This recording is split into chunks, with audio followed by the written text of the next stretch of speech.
High among the grey peaks near the roof of the world, the last pink light of the day is fading from the snow. In a deep fold of the mountain, where the shadows pool like water, something small is happening. A spring, no wider than a hand, is rising cold and clear out of the dark rock. It is the beginning of a river. Tonight, it sets out on its long road to the sea, and the whole journey down begins in perfect quiet. We are going to follow it tonight, from this first cold trickle, high among the mountains, all the way down to the sea. We will not swim or steer or work at anything at all. Only lay ourselves upon the water and let it carry us softly downstream through the whole long night. Down and down and gently down. It will take us past its banks and its quiet creatures toward the wide dark sea and towards sleep. You do not have to remember any of it, or follow it closely, or hold on at all. Just let it flow past you in the dark, the water and the reeds and the small lives of the river, while you drift down towards sleep. Nothing waits downstream to be done. If you slip under somewhere along the way, carried off by the soft sound of the running water, that is exactly right. The river will carry you the rest of the way. For that is the whole nature of a river. It carries. It flows on without you, patient and slow, through the dark, whether you are watching or long since asleep. Feel your shoulders soften and sink. Feel your hands fall open on the blanket. You have nothing to do now but yield and drift and let the current take you. So let it draw you gently down and down toward the deep, calm water of sleep. Picture it now, with me. Picture a high place near the roof of the world. Great grey mountains all around. Their peaks still touched with the last pink light of the setting sun. Their valleys already deep in blue shadow. The air up here is thin and cold and wonderfully clean. There are no trees this high, only rock and moss and short tough grass, and wide fields of old snow lying in the hollows, and a silence so deep and so vast that you can almost hear the mountains breathing. And here, at the foot of a great snowfield, the river is being born. Not as a river yet, only as water. The last of the day's warmth has been melting the edge of the snow, drop by drop. And those drops are gathering now, trickling down through the moss and the stones, meeting, joining, beginning to run. A thread of bright water, no wider than your hand, slipping down over the rock, catching the last of the light. This is the source. This is where it all begins. Kneel down, in your mind, and look closely at that first small trickle of water. It is clear as glass and cold as ice, straight from the melting snow. It slides over the grey stones, filling every small hollow, spilling over, finding its way always downward, always down, drawn on by nothing but its own soft weight and the long slow pull of the sea, so far away, so far below. It does not know the way. It does not need to. It only has to keep flowing down. And there is the first lesson of the river, offered to you now. At the very start, the water never fights it, never forces it, simply yields and flows, and finds the easy way down, around every stone, through every crack, patient and soft and certain. And by yielding, by always giving way, it crosses whole mountains, whole countries, and reaches the sea in the end. Let yourself be like the water tonight. Do not fight the night. Do not force the sleep. Just yield, softly, and flow, gently, down toward rest. The little stream gathers itself as it goes. More snowmelt trickles in from either side. A small spring bubbles up from beneath a rock and joins it. And drop by drop, thread by thread, the water grows, from a trickle to a rivulet. From a rivulet to a brook, running faster now, singing softly over the stones. A bright thin ribbon of water, hurrying down through the high grey silence toward the valleys, far below. It has begun its long journey to the sea. High above it all, a great dark shape is circling in the last of the light, wide wings. Held still and steady, riding the cold evening air in slow, patient loops, a golden eagle, the great bird of the mountains, making its final round of the high slopes before the dark. It hangs there against the fading sky, master of all that empty air, watching the world grow dim beneath it. And then, with one slow beat of its great wings, it turns and glides away, down toward its roost on some far cliff, to rest on a high rocky shelf beside the growing stream. A small sturdy creature stands and watches the water. An ibex, a wild mountain goat, sure, footed on the steepest rock, with great curved horns and a thick, warm coat against the cold. It has come down to the water to drink in the cool of the evening. It dips its head and drinks softly and lifts its head again and gazes out across the darkening valleys, calm and patient, at home in this high wild place, as nothing else could be. And somewhere among the rocks nearby, a marmot gives one last whistle into the evening, a high clear call that echoes off the stone, and then it turns and waddles down into its burrow, deep among the boulders to sleep away the cold mountain night. All across the high slopes, the creatures of the day are settling now, finding their shelters, tucking themselves away as the light drains from the peaks, and the first stars prick out in the darkening sky above the mountains. The last pink light fades from the highest peaks.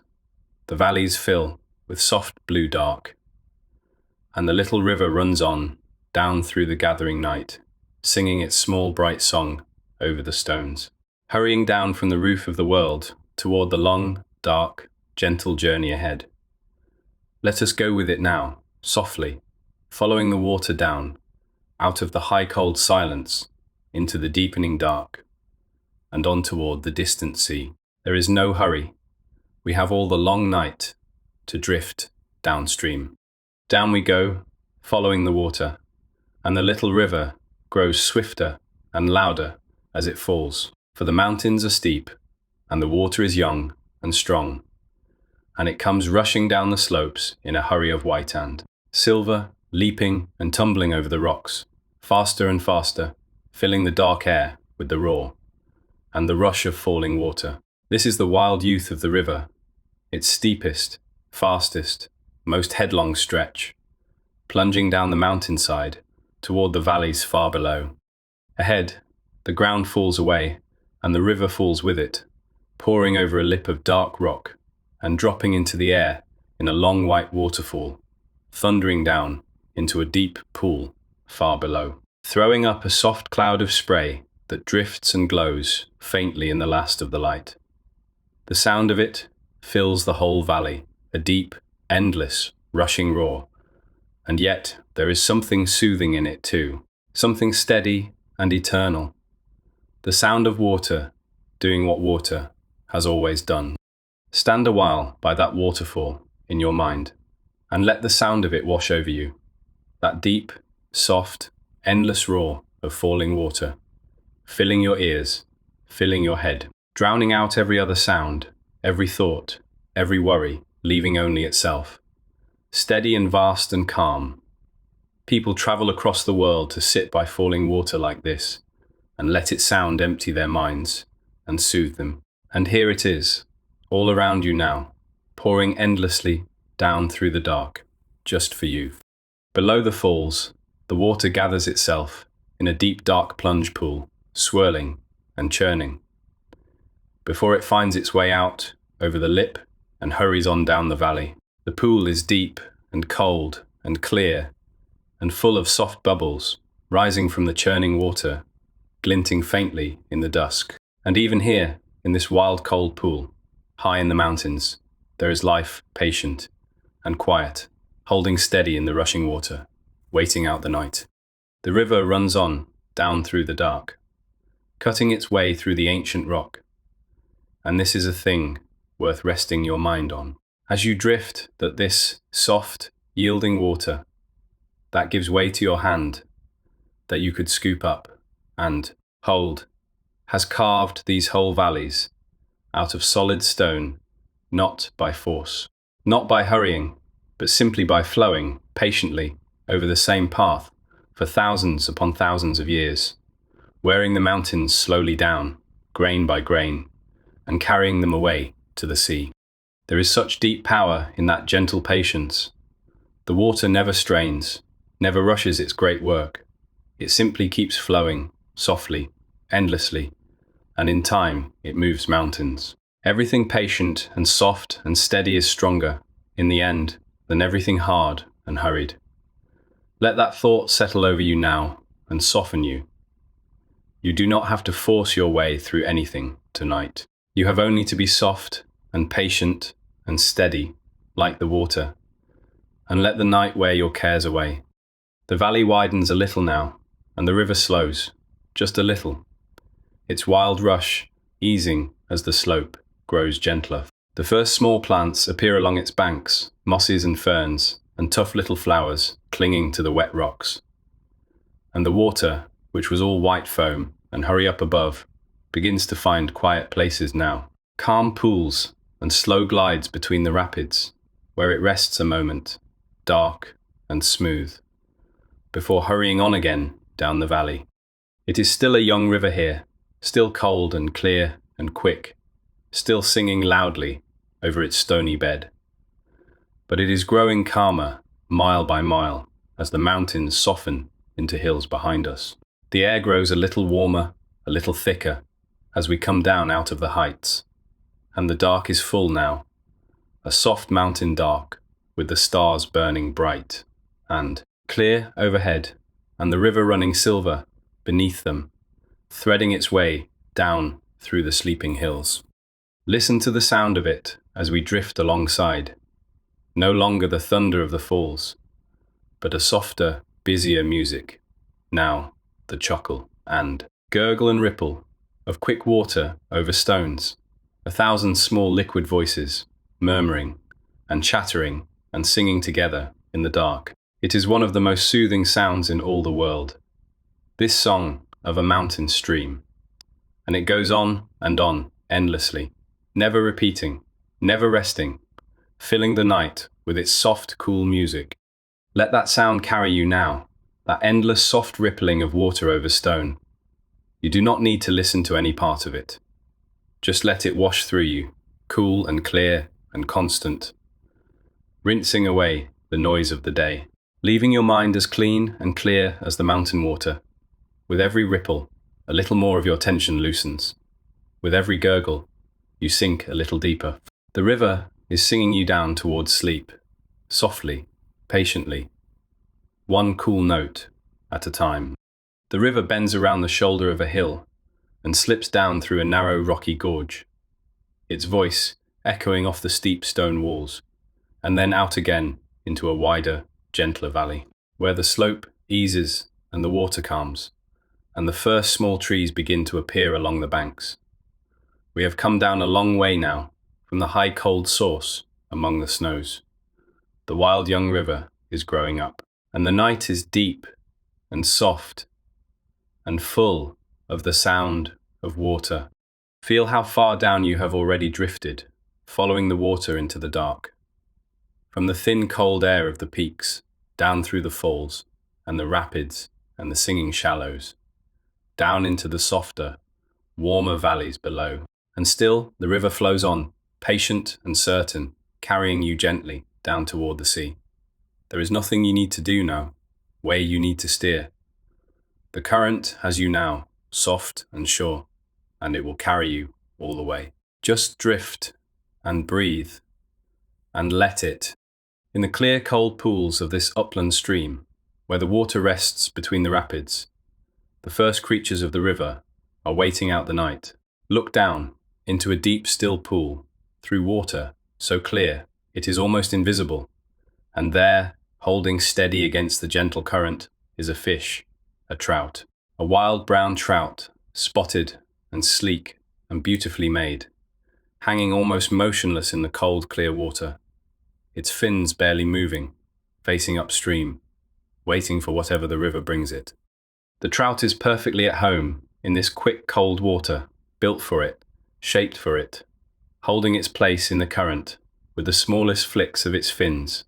So still, it seems to hover, like a bird resting on the wind. It has found the one calm spot behind a rock where the current eases, and there it rests, patient and watchful, letting the river flow past and bring its supper to it. It does not chase, it does not hurry. It simply holds and waits and lets the water do the work. And here, on a wet rock in the middle of the rushing stream, is one of the most wonderful little creatures of the whole river. A small plump bird, dark brown, with a bright white throat and breast bobbing up and down, on its short legs, as if it could not keep still, a dipper. And it is about to do something that seems almost impossible for a small bird to do. For the dipper feeds underwater, walking along the bottom of the rushing stream. Watch it now. It bobs and blinks its white eyelids, and then, without any fear at all, it simply steps off its rock and walks straight down into the fast cold water and vanishes beneath the surface. And down there, on the bed of the river, in the rushing current, it walks about calmly, gripping the stones with its feet, using its wings to hold itself down, poking under pebbles for the little insects that live there, as at ease beneath the water, as a blackbird on a lawn. It is one of the small miracles of the river, this little bird that walks underwater. It can stay under for many seconds, strolling along the stream against the current, hunting, and then it pops back up to the surface, light as a cork, and bobs back to its rock, and shakes the water from its feathers, and carries on bobbing, calm and cheerful, as if walking on the bottom of a freezing mountain river were the most ordinary thing in the world. Which, for a dipper, it is. Rest your mind on that little bird a moment, so calm and so at home in the rushing water, doing the impossible without a second thought. It does not know it is remarkable. It simply lives the life it was made for, quietly and well, in the cold, clear heart of the river. There is a deep peace in a creature so perfectly suited to its world, so untroubled, so at ease. Let a little of that ease flow into you now, as you drift on down the darkening stream. Beneath the surface of the stream, on the underside of the stones, a whole hidden world of tiny lives is holding on through the night. The young of the mayflies and the caddisflies and the stoneflies, small soft larvae that will spend a year or two down here in the cold clean water before they rise up into the air. Some of the little caddis grubs build themselves cases, tiny tubes of sand grains and twigs glued together that they carry about with them like small suits of armor, crawling slowly over the stream in the dark. They are the patient builders of the river, these tiny grubs gathering grain after grain, twig after twig, building their small snug homes around themselves and carrying them wherever they go. And all through the cold, clear water, in their countless thousands, these small hidden lives are grazing and building and growing slowly, patiently, waiting for their own time to come. The river is full of them, though you would never know it, a whole quiet multitude, holding on through the dark, beneath the stones. On a mossy rock at the water's edge, a slender bird is bobbing its long tail, up and down, in the last of the dusk. A grey wagtail, though it is really more yellow than grey. A bright little flash of lemon and slate by the dark water. It flits from rock to rock along the stream, snapping up the small flies that dance above the water, its long tail wagging with every step, a cheerful, restless, delicate little spirit of the mountain stream, saying its soft good night to the day. The light is nearly gone now from the valley. The last of the birds are falling silent, one by one, tucking themselves into the trees, and the crevices to sleep. The stream runs on through the deepening dark, its song softening as the water slows and deepens. And the first stars are bright overhead now, reflected in the calm pools, so that the river seems to carry a scattering of stars along with it, drifting downstream, twinkling on the dark, smooth water as it flows. Let us follow those drifting stars downstream, now, softly, into the dark. The river is calmer here, wider, slower, its wild mountain youth behind it. It winds down through the last of the hills, gathering more small streams to itself as it goes, growing deeper and broader and quieter, mile by mile. And ahead, in the dark, the valley opens out, and the first true trees appear, and the river slips down, at last, out of the high wild country, and into the soft green forest of the lowlands. Feel yourself flowing with it, down out of the mountains, into the gentler country below. All the hardness of the high peaks is behind you now, all the rush and the roar and the cold. Ahead lies softer ground, warmer air, deeper water, slower time. The river has grown calm, and so have you, drifting down together through the quiet dark. There is nothing left of the day now, but a distant memory. There is only the water, and the night, and the long gentle journey down toward the sea. The trees close softly around the river now, and the world grows warmer and darker and more sheltered. These are the lowland woods, the deep green forests of the valley floor, and the river winds down through the heart of them, slow and broad and brown, beneath overhanging branches, past mossy banks and tangled roots, through a soft green tunnel of leaves. The loud bright rush of the mountain stream is gone here. The water moves quietly, deeply, patiently, sliding through the dark wood without a sound. Great trees lean out over the water from either bank, alders and willows and old bent oaks, their roots reaching down into the river, their branches trailing leaves on the slow current in the daytime. This would be a green and dappled place, full of birdsong and the flicker of sunlight on water. But now, in the dark, it is a place of deep shadow and soft sound of the quiet slip of the water and the rustle of leaves and the small secret movements of the creatures of the night, waking now along the banks. The river is wide enough now and deep enough to hold whole worlds within it. Beneath its smooth, dark surface, the water is full of life, drifting and swimming and hiding in the weeds. Shoals of small fish hang in the shadows. Insects skate across the surface, and along the banks, in the tangled roots and the overhanging grasses, the creatures of the riverside are stirring, coming out into the soft dark to hunt and feed and play in the cool of the summer night. Let us drift slowly down this dark green river now and meet a few of them gently as we pass. There is no hurry. The current is slow and smooth here, barely moving, and it carries us softly along, beneath the leaning trees, past the sleeping banks, deeper and deeper into the warm green heart of the woods. The water is dark and calm and deep. The night is soft and full of quiet sounds, and you are drifting, weightless, on the slow dark stream, sinking gently towards sleep. The surface of the river here is like black glass, smooth and dark and still, holding the reflection of the stars and the black shapes of the trees. Now and then it is broken by a soft ring, spreading out across the water, where a fish has risen to take an insect from the surface, or a leaf has fallen from above. The rings spread and widen and fade, and the water grows smooth and dark again, and the river slides on, patient and silent, through the sleeping wood. Somewhere along the bank, hidden in the dark, a soft splash sounds, and then the gentle lap of ripples against the mud.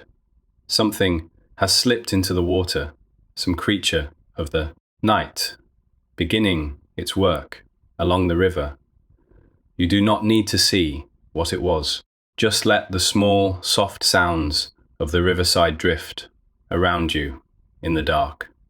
The plops and ripples and rustles, the drip of water from a leaning branch, the whisper of the reeds, all of it soft and gentle and near, weaving a quiet lullaby out of the summer night.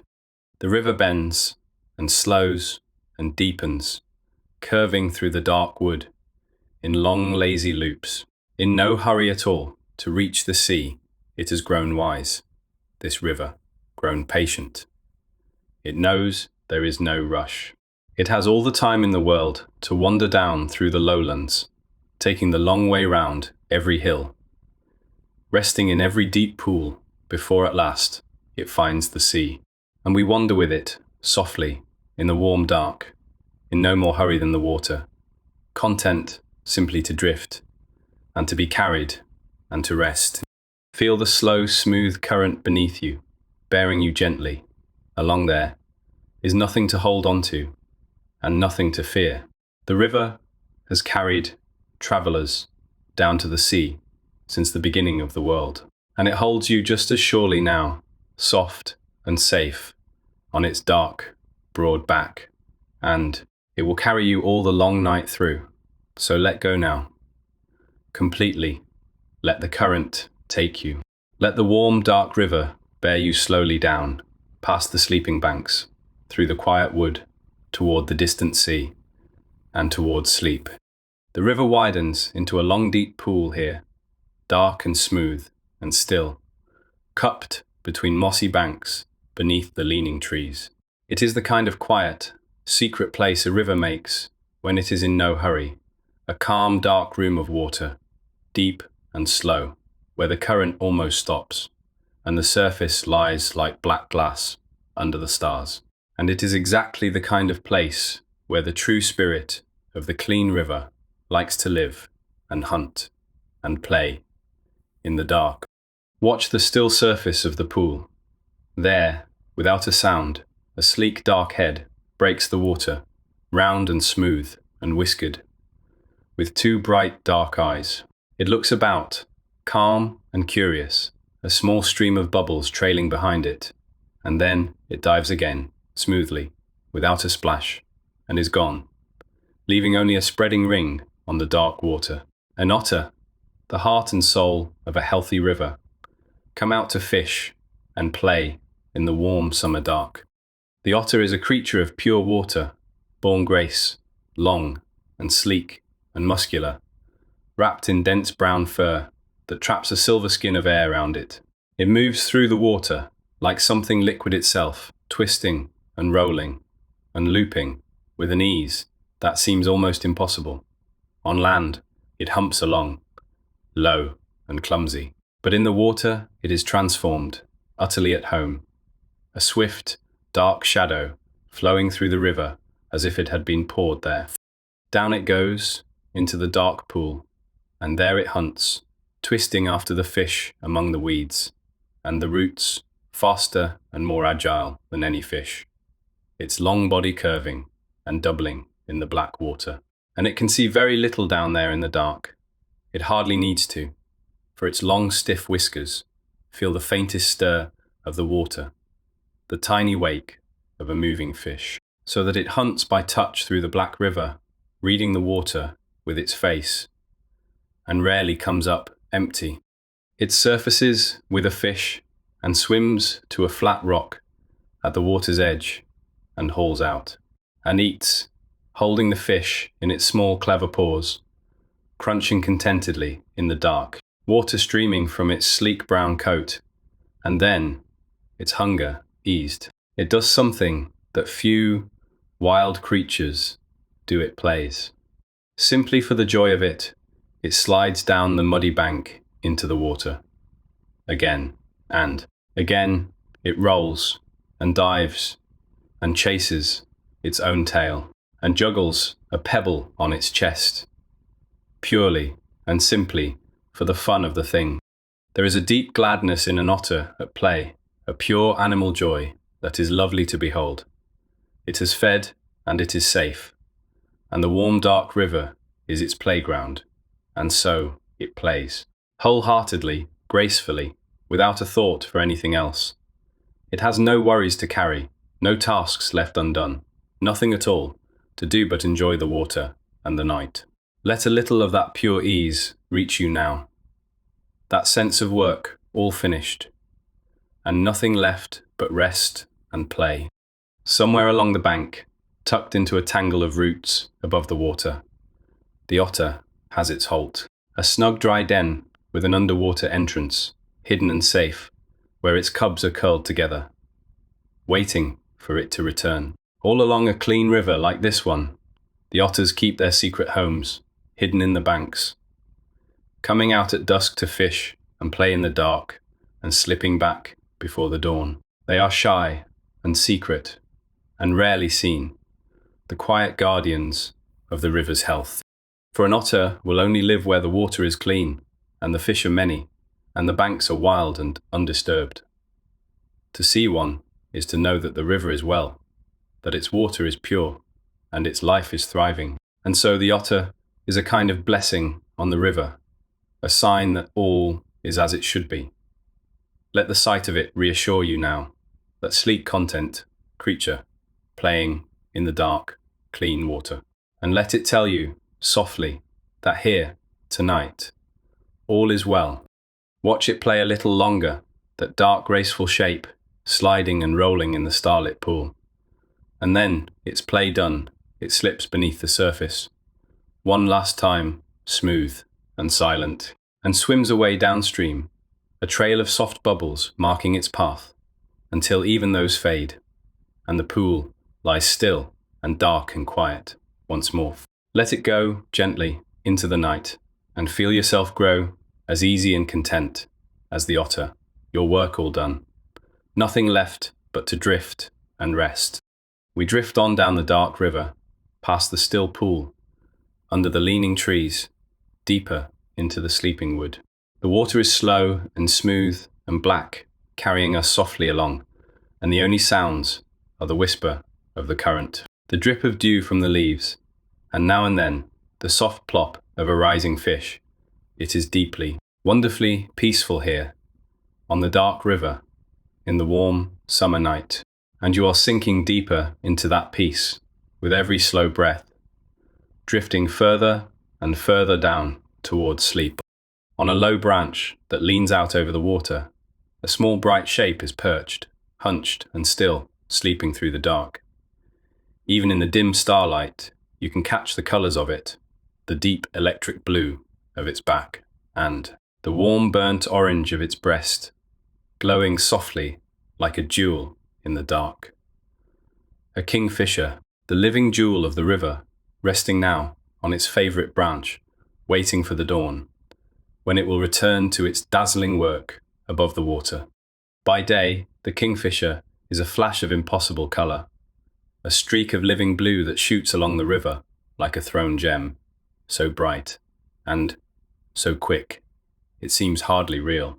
It perches on a branch above the water, watching, still as a stone, and then it dives, folding its wings and dropping like a blue arrow, straight down, piercing the surface without a splash, and seizing a small fish in its dagger of a beak before bursting back up into the air and flashing back to its perch. But now, in the dark, the little jewel is at rest, tucked up on its branch, its bright feathers dimmed to soft grey shadows, its long beak sunk into its breast, dreaming perhaps of the silver fish and the bright water. Let it sleep there, small and lovely, above the dark river. It has fished the day away, and now it rests, as all things rest, waiting for the light. And you rest with it, drifting quietly past, beneath its branch, sinking softly into the warm dark. The river deepens and slows, and from somewhere ahead, in the dark, comes a new sound. A splashing, a thrashing, a sudden surge of water, and then silence, and then again, a great wet leap and a splash. Something large is moving in the river ahead, moving not down, with the current, as we are, but up, against it, struggling upstream with all its might. We drift closer, softly, to see what it could be that would fight so hard against the patient pull of the river. And there, in a shallow rapid, where the river tumbles over stones, we find them, salmon, great silver fish, as long as your arm, hurling themselves up through the rushing water, leaping clear into the air, again and again, struggling up the river against the current, with an effort that takes your breath away. They batter their way up the rapids, rest a moment in the calm pools, and then fight on. Ever upward, ever against the flow, driven by something deeper and older than they could ever know. For these salmon are going home. Years ago, each one of them hatched in the cold, clear gravel of a stream, high up in these very mountains, and then swam all the long way down the river to the sea, as we are drifting down it now. And out in the wide ocean they lived, and grew, and roamed for years, for thousands of miles. And now, at last, they have come back to the very same river, and they are fighting their way up it, all the way back to the exact stream where they were born. No one fully understands how they do it, how a fish, after years in the trackless ocean, can find its way back across all those miles of open sea to the mouth of the one right river, and then up through all its branching streams to the one right bed of gravel where its life began.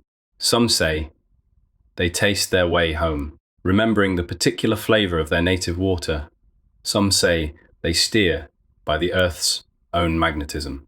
However, they do it. They do it, driven home by a longing older than memory.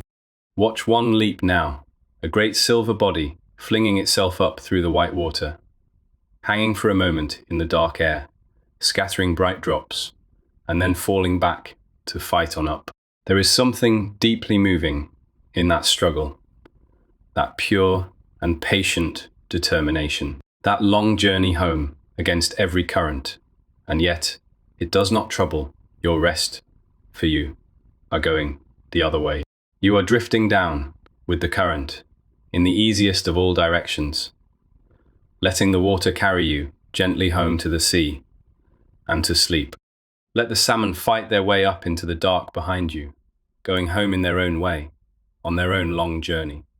And you turn your face downstream once more, and let the current bear you softly on, down the easy way, the yielding way, the way of least resistance, deeper into the warm dark night.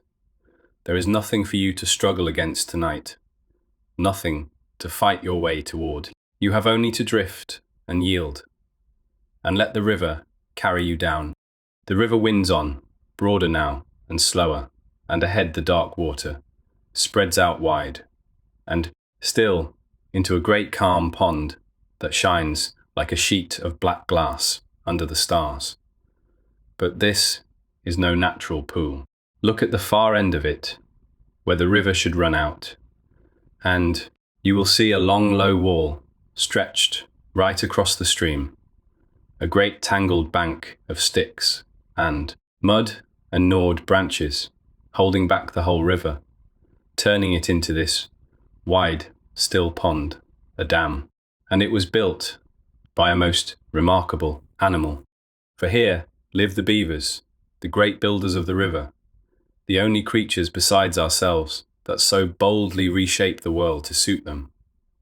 All through the dark they work, felling trees along the bank with their great orange teeth, dragging the branches into the water, weaving them into their dam, packing them tight with mud, patiently raising the water behind it until they have made themselves a deep, safe pond in the middle of the woods, exactly as they like it. Watch one now, swimming slowly across the still pond, pushing a branch before it, its broad, flat tail steering behind, only its blunt, brown head above the water. It reaches the dam and hauls the branch into place and works it into the tangle and packs mud around it with its little hands, patient and calm and endlessly industrious. And then it swims back for another and another, working steadily through the whole long night, adding stick by stick to its great, slow work. In the middle of the pond, stands the beaver's lodge, a great dome of sticks and mud, snug and warm and safe, with its entrance hidden underwater, so that no fox or wolf can reach it. And inside, in a dry chamber above the water, the beaver family sleeps, curled warm and safe together, while the dark pond they have made lies still and protecting all around them. It is one of the coziest, safest homes in all the wild. That warm, dry lodge in the middle of the water. And the wonderful thing is that, by building for themselves, the beavers build for everyone. The pond they make becomes a whole new world. Fish come to live in its deep, still water. Frogs and newts breed in its shallows. Ducks and herons hunt its edges. Dragonflies dance above it. Insects and birds and countless small creatures make their homes in the rich wet world the beavers have created. One patient animal building its own home in the dark, and 100 other lives are enriched by it. There is a quiet lesson in that too, worth holding as you drift. That in caring for ourselves, in building our own small safe place in the world, we so often, without meaning to, make shelter for others too. The beaver does not plan its generosity. It simply builds its home patiently in the dark, and the generosity follows, spreading out around it like the ripples on its pond. Let that gentle thought settle over you, and let the beaver work on, softly, through the night, while you rest. Along the bank of the beaver pond, among the reeds and the grasses, a smaller, softer sound is stirring, a gentle munching, a rustle of stems, and then a soft plop as a small round creature slips from the bank into the water and paddles away, leaving a neat little arrow of ripples behind it. A water vole, a plump, gentle, blunt, nosed little creature, brown and round and soft, the shy and harmless spirit of the grassy riverbank, out to feed on the juicy stems in the cool of the night. The water vole lives in a burrow in the soft earth of the bank, with a snug nest of woven grass and neat little entrances above and below the water. All along the quiet river it grazes, sitting up on its haunches to nibble, a grass stem held in its little paws, calm and content, tucked into the green world of the bank. It asks for nothing but a soft muddy bank and sweet green stems and the quiet of the night. It is one of the gentlest creatures of the whole river. Let its soft munching and its gentle plop and paddle drift around you now, small and homely sounds of the sleeping riverbank. All along the banks in the dark, in their burrows and their nests and their snug, hidden homes. The small creatures of the river are tucked up safe, feeding or resting or sleeping, warm in the soft earth, rocked by the sound of the water. The whole riverside is a great nursery of hidden warm homes tonight, and your bed is one more of them, warm and safe in the dark. We drift on, down the widening river, out of the beaver pond, and on through the sleeping wood. The trees begin to thin a little now, and the banks grow lower and softer, and the river spreads out wider, and calmer and slower, easing down toward the flatlands ahead. And standing in the shallows at the water's edge, tall and grey and still, so still you might take it for a dead branch, or a post, is a great long-legged bird, keeping its patient watch over the dark water.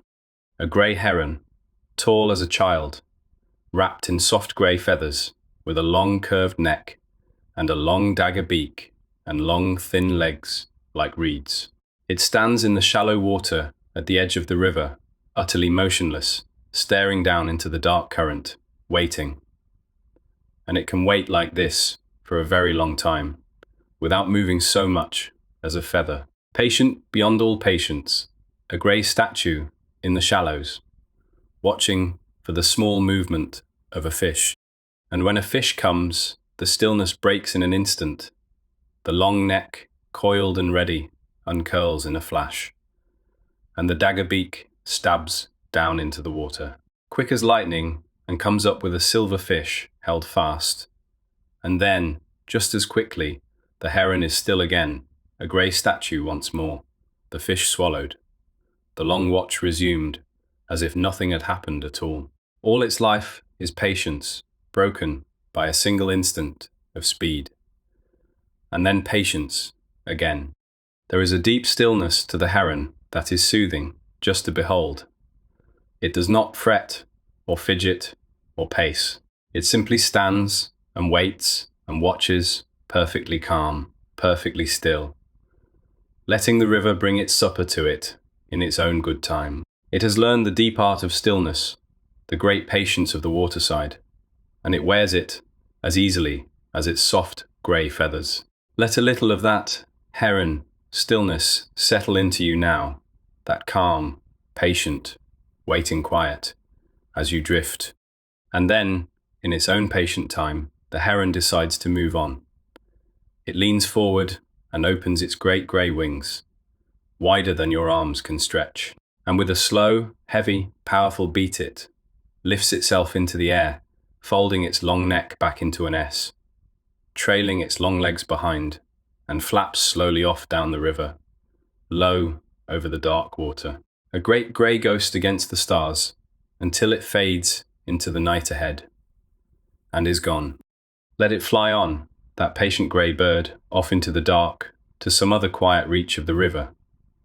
The night is deep now, and the river is broad and calm, and we are coming down at last, out of the hills, and the woods into the wide flat country of the lowlands, where the river grows old, and slow, and vast, and wanders in great lazy loops toward the waiting sea.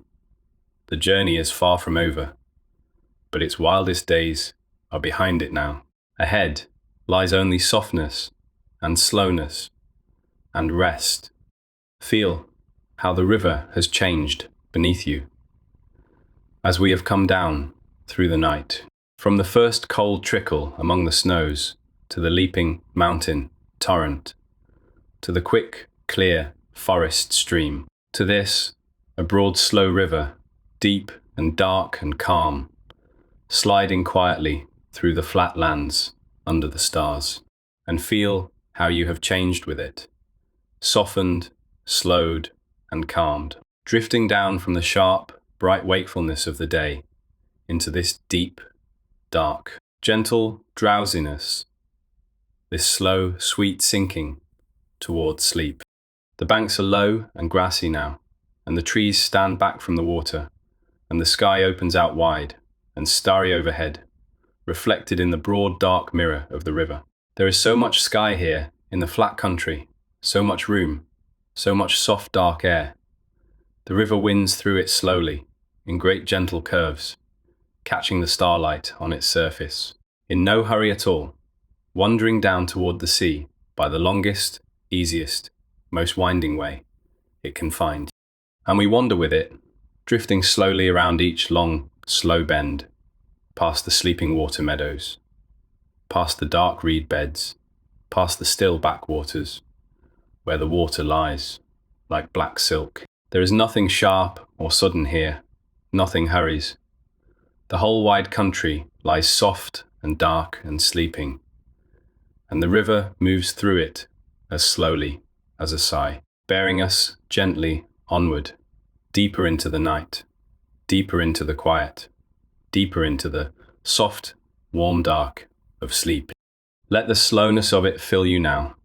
There is no current to speak of here, only the faintest drift, the gentlest pull, barely enough to carry a fallen leaf. The river has all the time in the world, and it takes it, easing along, resting in every pool, lingering at every bend. And you can rest in that slowness too, that deep, slow calm.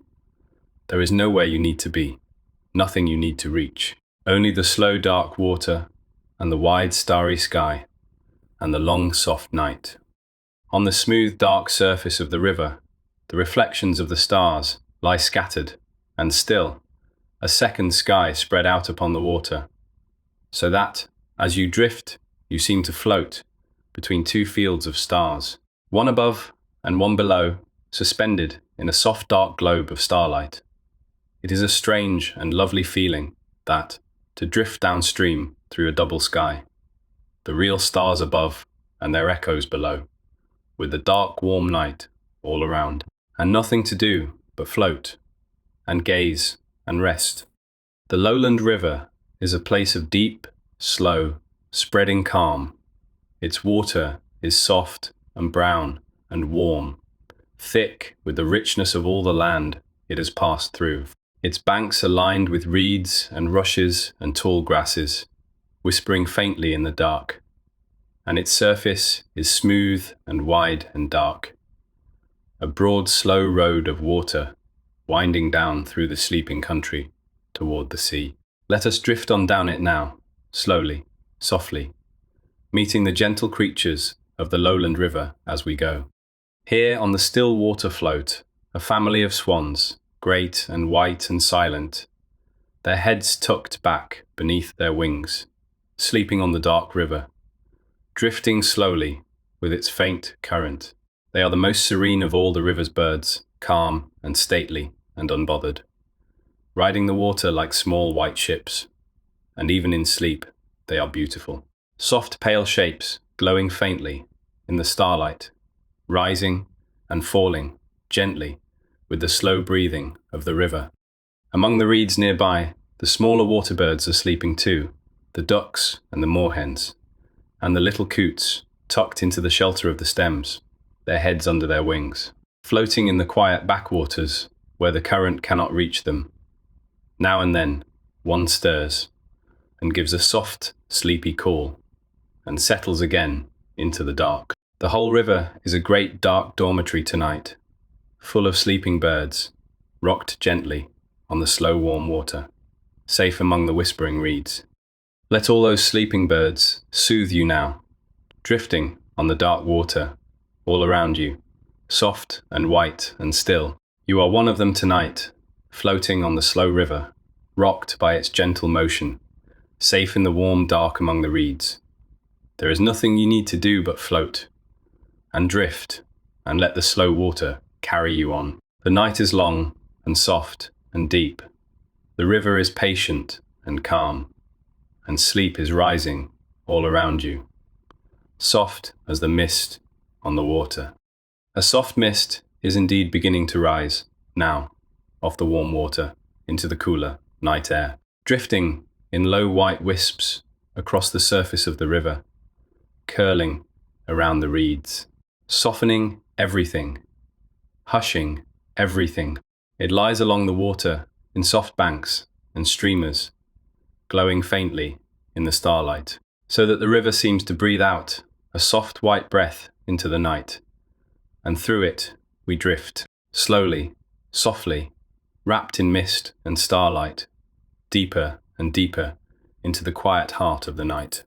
The mist muffles the last small sounds of the river until there is almost nothing left to hear at all, only the faintest whisper of the water, the soft sigh of the reeds, the distant call of some night bird, far off across the meadows, and your own slow breathing, soft and deep and even, matching the slow, soft breathing of the river. Everything is hushed now and soft and dim, wrapped in the gentle mist, sinking together into the deep, still quiet of the night.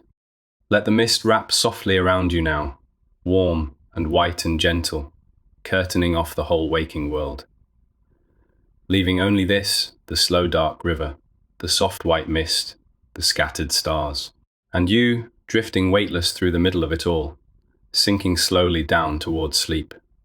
There is nothing beyond the mist tonight, nothing you need to see or reach or worry over. There is only this soft, small world of water and starlight, carrying you gently on, and the deep, sweet pull of sleep. Somewhere in the reeds along the bank, a soft splash sounds, and the gentle lap of water, as some night creature slips into the river to hunt or drink. And out over the water, on silent wings, dark shapes are beginning to flicker and dart, twisting and turning low above the surface, hunting the insects that dance over the warm river in the dark. The bats have come out to fish the river, as they do every summer night, skimming the water in the soft dark, silent and swift and sure. Watch one now, flickering low over the smooth dark water, twisting and jinking after the midges and the moths that hover above the surface. This is the water bat, the one they call Dorbenton's bat, and it has a special trick. It flies so low that it can reach right down to the surface of the river and scoop small insects straight off the water with its feet and its tail, snatching them from the very skin of the river as it skims along, quick and silent in the dark. Back and forth it flies, low over the water, gathering its supper from the surface of the river, its faint reflection flickering in the dark water below it. Two soft shadows, skimming the night together, and all around, over the whole broad river. More of them are hunting. Dozens of soft, dark shapes, flickering silently through the warm, dark air, weaving their invisible patterns above the water, harvesting the summer night. Let them flicker on around you, soft and silent, and trouble yourself with nothing. The river flows on beneath them, broad and dark and slow, carrying you gently down through the misty night. You have come so far already, all the long way down from the mountains, through the falls and the forest and the beaver pond, out into the wide, slow lowlands, and still the river flows on, patient and calm, bearing you softly toward the sea. There is nothing to do now but drift and breathe, and let the warm, dark water carry you deeper and deeper towards sleep. The warm summer air above the river is full of tiny life tonight, clouds of small insects dancing over the water, rising from the reeds and the surface and the mud, filling the soft dark with their faint hum and shimmer. They are the food of the bats and the fish and the swallows that hunted here by day, and they are the grown-up forms of creatures that spent their whole young lives down in the river, hidden beneath the water, before rising up at last into the air.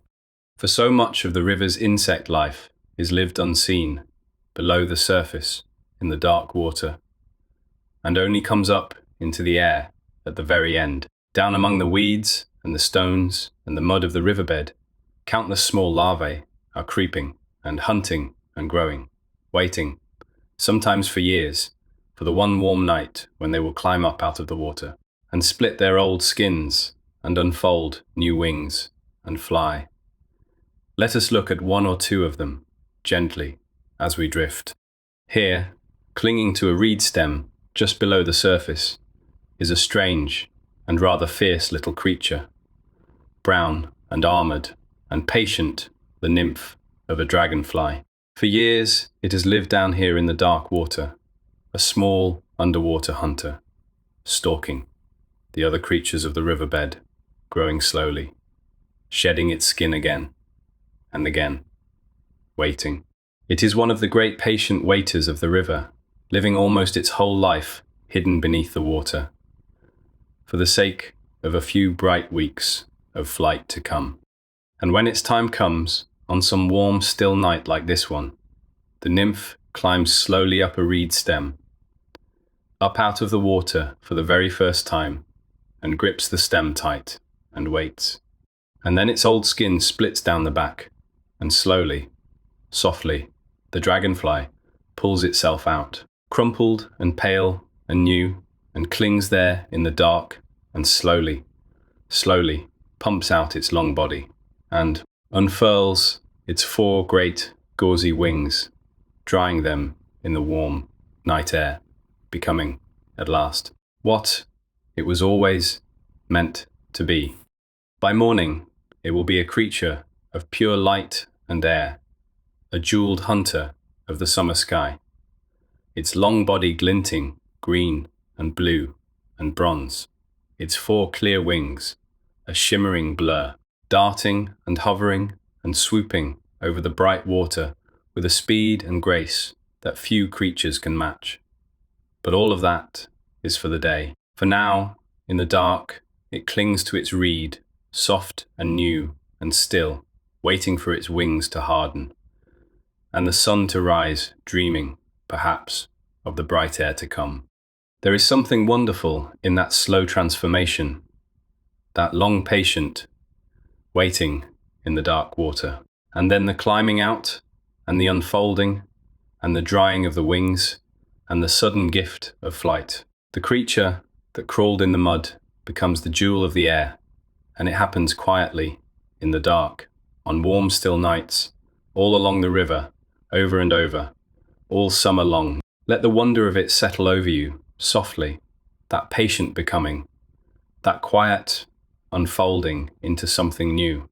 Near the dragonfly nymph, more delicate creatures are emerging too, the damselflies, slighter and finer than their dragonfly cousins, unfurling wings, like slivers of stained glass, their thread, thin bodies, glinting, electric, blue and green. They too spent their young lives underwater, and now they climb out into the night to dry their wings and wait for the dawn all along the reedy margins of the river. These small miracles are quietly happening, hidden in the dark, unwatched, calm, one soft becoming after another. And now, over the surface of the river, another kind of insect is rising, in far greater numbers, in a soft, pale cloud, the mayflies. They are hatching in their thousands tonight, rising up off the water, where they too have lived as larvae, drifting up into the warm air on fragile wings, pale and delicate and ghostly in the starlight, filling the air above the river with their gentle dancing, up and down flight. It is one of the great soft spectacles of the summer river, this rising of the mayflies in the dark. And the mayfly carries one of the most touching stories in all of nature, for it has waited a whole year or more down in the river, as a small brown larva growing and molting in the mud and the weeds. And now, at last, it rises into the air as a winged adult, delicate and beautiful. But it has no mouth, it cannot eat. It will not live to see another night. The whole of its winged life, all its time in the bright air, will last but a single day, and sometimes only a few hours. One day, that is all the mayfly has, up in the air, in the light.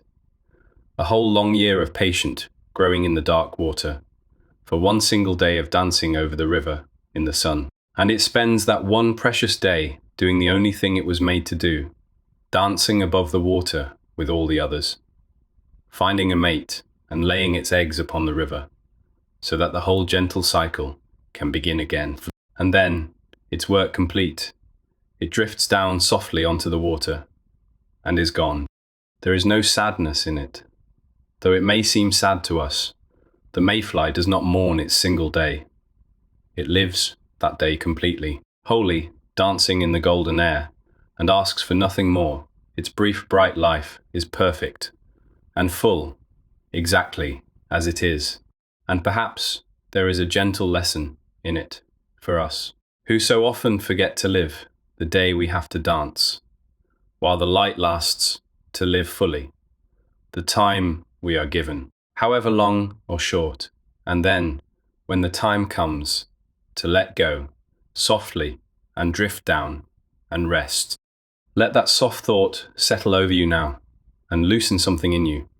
You do not have to hold on so tightly to anything. You do not have to worry the days away. Like the mayfly, you can simply live the hour you are in, this quiet hour, this soft, dark, restful hour, and let it be enough. And now, this hour, there is nothing to do at all but drift on the dark river and watch the pale flies dance over the water and sink, slowly, towards sleep. As the mayflies dance above the water, the fish below have noticed them.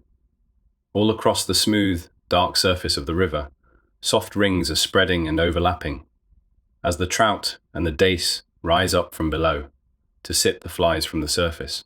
A gentle dimple, a soft ring, a quiet plip in the dark, again and again, all over the river, as the fish take their share of the mayfly dance. It is the sound of the summer river, feeding in the dark, soft, and gentle and endless. Let those soft rising rings and their quiet sounds drift all around you now. There is such peace in them, such gentle rhythm, the flies dancing up, the fish rising softly to meet them, the rings spreading and fading on the dark water, over and over, all through the warm night.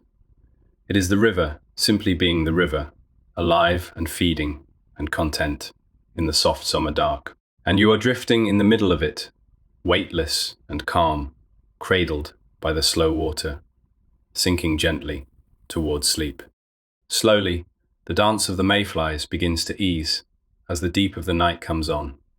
The pale cloud thins and settles, the flies drifting down at last onto the water, their single day almost done. The soft rings of the rising fish grow fewer, and a great stillness begins to settle over the river, deeper than before, as the warm night reaches its quiet heart, and the water slows and darkens and deepens into long, slow pools of black glass beneath the stars. For the river is very broad and deep and slow, here now in the flat lowland country, moving so gently that it hardly seems to move at all. It gathers itself into great, still pools, dark and deep and calm, where the water lies quiet and, almost motionless, holding the stars on its surface, hiding whole worlds within its depths. Let us drift out onto one of these deep, still pools now, softly, and rest a while on its dark, calm water, in the deep, quiet heart of the night. Hey? Sebaisi. One. Happy. The pool is wide and deep and utterly calm, its surface a smooth, dark mirror, unbroken, holding the whole starry sky within it. Below, the water goes down into darkness, deep and cool and still, a slow dark world of drifting, weed and hidden fish and soft brown mud. It is one of the quietest, deepest, most peaceful places on the whole river, this great still pool in the dark, and we rest upon it now, floating on its calm black surface, held by its deep, slow water, at peace. Down in the green shadows of the pool, among the tall underwater weeds, a long dark shape hangs motionless in the water, still as a sunken log, a pike, the old hunter of the deep river, long and lean and patient, hanging perfectly still among the weeds, waiting. It is beautifully marked in green and gold to melt among the weeds, and it can hold itself utterly motionless for a very long time, a patient shadow in the deep, watching the water with its cold, calm eye. The pike is a hunter, yes, but tonight it only rests, hanging quiet in the cool, deep water among the weeds, in no hurry at all. It has fed, perhaps, at dusk, and now it simply holds its place in the dark pool, still and calm and patient, part of the deep, quiet world of the weeds. There is no menace in it now, only stillness, only the deep, calm patience of the old river hunter, resting in the dark.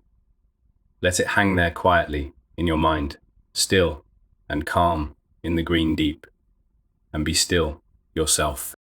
Higher up in the pool, where the water is warmer, great shoals of smaller fish drift slowly through the dark. Roach and rudd and bream, hundreds of them, moving together in a soft silver cloud. They hang almost still in the deep water, resting through the night, only their fins gently stirring. A great gathered multitude of quiet fish, safe together in the dark pool, drifting and dreaming through the warm summer night. Now and then the whole shoal shifts as one, and catches the faint starlight, and glimmers, and stills again. Among the reeds at the edge of the pool, the bolder little perch are resting, striped in green and gold, their spiny fins folded down, tucked into the shelter of the stems, and on the muddy bottom, the tench and the eels lie quiet in the soft ooze and the sleeping loach, and all the patient bottom dwellers of the river resting in the dark, warm mud through the deep of the night. The whole pool is full of quiet, resting life. From its bright surface, down to its dark, soft floor. On the still surface of the pool float the broad, flat leaves of the water lilies, dark and round and glossy, spread out upon the water, and here and there among them, the great white flowers, which opened wide to the sun by day, have closed now for the night, folding their petals into tight pale cups, sleeping on the dark water until the morning. They rest upon the pool like small closed moons, pale and still, waiting for the light, as everything here waits for the light.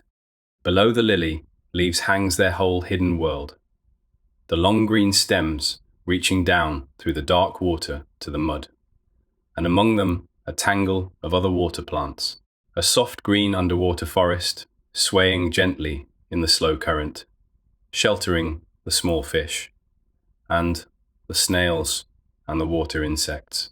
It is a rich and crowded and peaceful world, down there in the deep pool, full of quiet life, all of it resting now, or drifting slowly, through the deep still water of the night. Let the deep calm of the pool hold you now. Float here a while, on its smooth dark surface, between the sleeping lilies, above the resting fish, held by the deep slow water, wrapped in the warm, still night.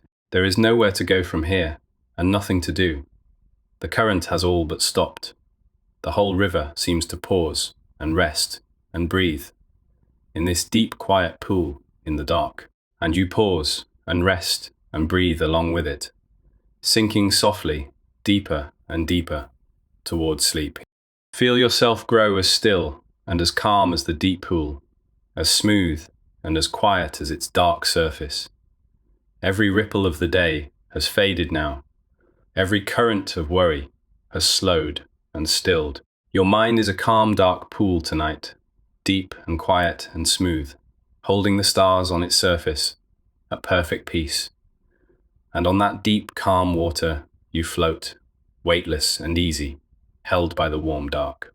Drifting so slowly, you are hardly moving at all, sinking gently down toward the deep, still floor of sleep. In its own slow time, the river eases out of the deep pool and gathers itself and flows on again, slow and broad and quiet, down through the flat dark country toward the sea. The banks grow lower still and wider apart, and the land on either side opens out into broad, flat, grassy water meadows, soft and dark and dewy, under the stars, stretching away into the misty night. And down through the middle of them, the river winds, slow and silver, carrying us gently on. These water meadows are wide and low and wet, grazed smooth by cattle in the day, laced with little ditches and streams, soft underfoot, and heavy with dew in the cool of the night. A low mist lies over them, glowing faintly in the starlight, and out of that mist rise the dark shapes of a few lone trees, and the soft calls of the night birds, and the shifting of unseen creatures moving through the wet grass in the dark. It is a soft, safe, gentle country, this, half land and half water, sleeping under the stars. And down to the river's edge now, through the misty meadow, steps a group of soft grey shapes, delicate and quiet, pausing every few steps to lift their heads and listen. Dear, come down to the water to drink in the safety of the dark. They move like shadows through the mist, slender and graceful and wary, their large ears turning, their dark eyes wide until they reach the bank and lower their heads and drink softly from the dark river, sending small rings across the still water. They drink their fill in the quiet dark, calm and patient and slow, lifting their heads now and then to gaze about, and then bending to drink again. And then, as softly as they came, they turn and melt back into the misty meadow, their pale shapes fading into the dark until they are gone, and only the small fading rings on the water show that they were ever there at all. Let them go gently back into the soft dark meadow and feel the deep, quiet peace of the sleeping riverside settle over you. Along the bank, a smaller shape is trotting through the wet grass, low and quick and russet, its long tail flowing out behind. A fox, out hunting the meadows in the dark, following its nose along the river's edge, quick and clever and quiet. It pauses at the water to lap a drink, its sharp face reflected in the dark surface. And then it trots on into the mist about its secret business. A small, warm spark of wildlife moving through the sleeping meadow in the night. And over the meadow, on wings of utter silence, a pale ghost is drifting, quartering back and forth, low over the grass, hunting. An owl, out over the water meadow, floating on soft, silent wings, its round face tilted down, listening for the small movements of the voles and the mice in the grass below. It drifts and turns, and hovers a moment, and drifts on, pale and silent and patient. A soft white shadow gliding through the misty dark, keeping the old quiet watch of the night. Let the owl drift on across the meadow, silent and soft, and let all the gentle creatures of the riverside move quietly through the dark around you. The deer, the fox, the owl, each about its own quiet life, none of them troubling you, none of them needing anything from you at all. You are only drifting past, softly, on the dark river, a quiet watcher, half asleep, sinking deeper with every breath into the warm, still peace of the summer night. The river winds on, slow and broad and silver, through the wide misty meadows, in great lazy loops and curves, taking its own sweet time, in no hurry at all, to reach the sea. And we wind with it, drifting slowly around each long, slow bend, deeper and deeper into the soft, dark heart of the night, further and further from the bright, loud world of the day, closer and closer to the deep, still country of sleep. There is nothing to do now but drift and breathe and let go. Feel the slow, warm water bearing you gently on. Feel the soft mist wrapped around you. Feel the wide, dark meadows sleeping on either side, and the great starry sky arched overhead, and its echo shining up from the dark water below. You are held and carried and safe, floating down the middle of the quiet night, with nothing to fear and nothing to do and nowhere to be, but here, drifting on the soft dark river, sinking slowly towards sleep. Ahead now, in the dark, the land begins to change once more. The firm grassy meadows grow softer and wetter and wilder, dissolving at their edges into reed and rush and shining mud. The river spreads out and slows and loses its clear banks, wandering out into a vast, flat, watery world of marsh and fen and reed bed, stretching away into the misty dark, as far as you could see. We are coming down, now, into the great wetlands of the lower river, where the land and the water blur softly into one.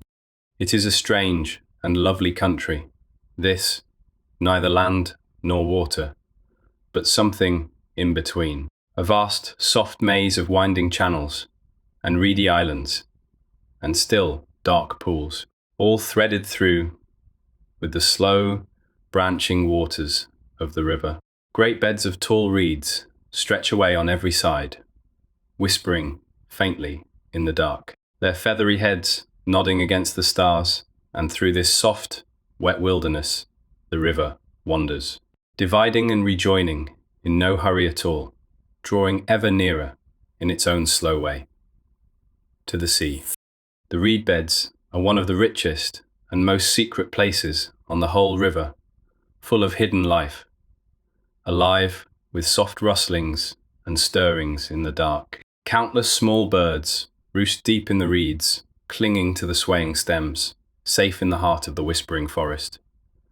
Frogs and toads move through the wet mud below, and rare and secret creatures, seldom seen by anyone, live out their quiet lives in the depths of the reeds, hidden from all the world, safe in the soft green dark.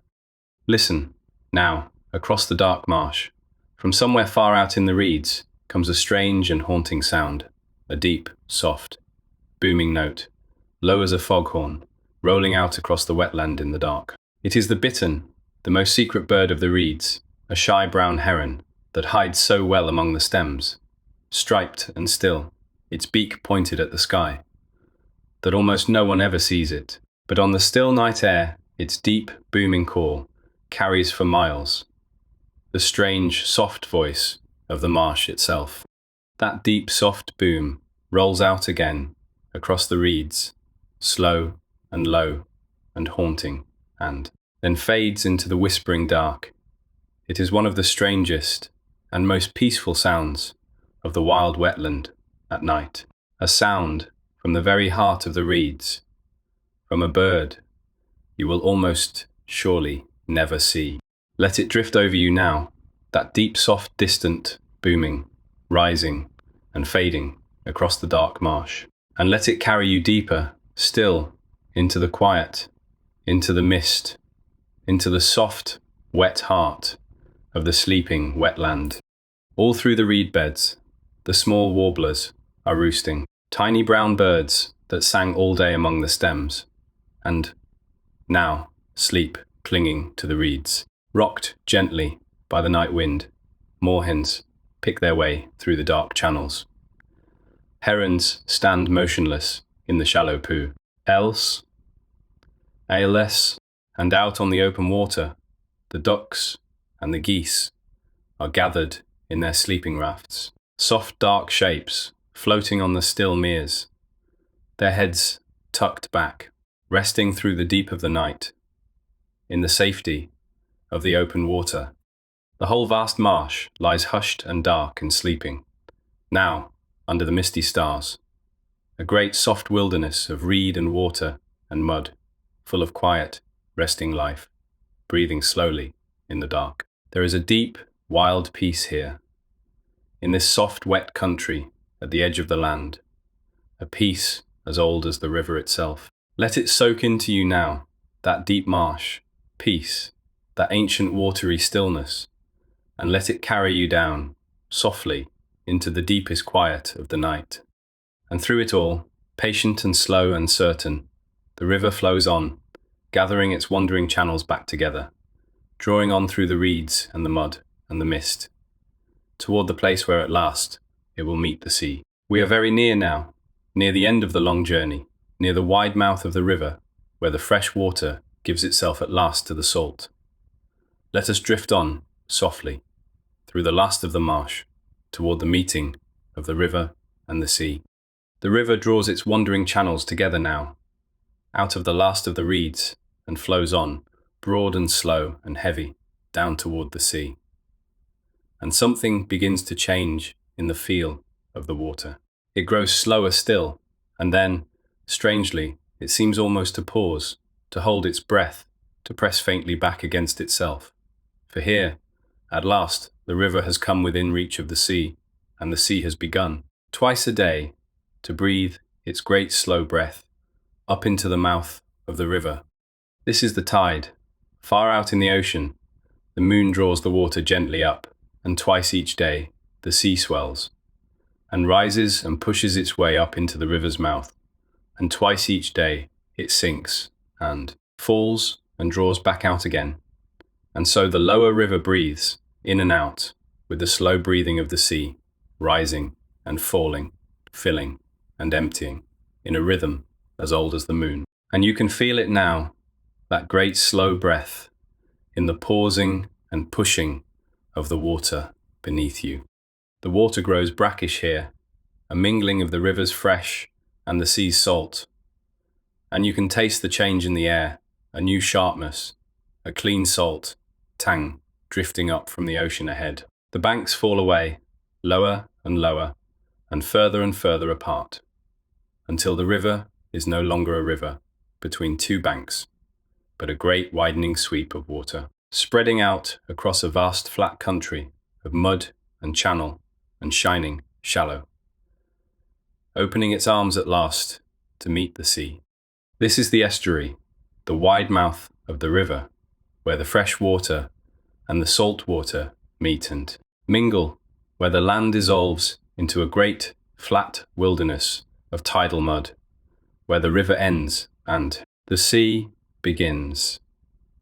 It is an enormous, open, empty place, all low mud and shining water and huge, dark sky, stretching away for miles under the stars, flat and vast and silver in the night, and through the middle of it, the last of the river winds down in a broad, deep channel toward the open sea beyond.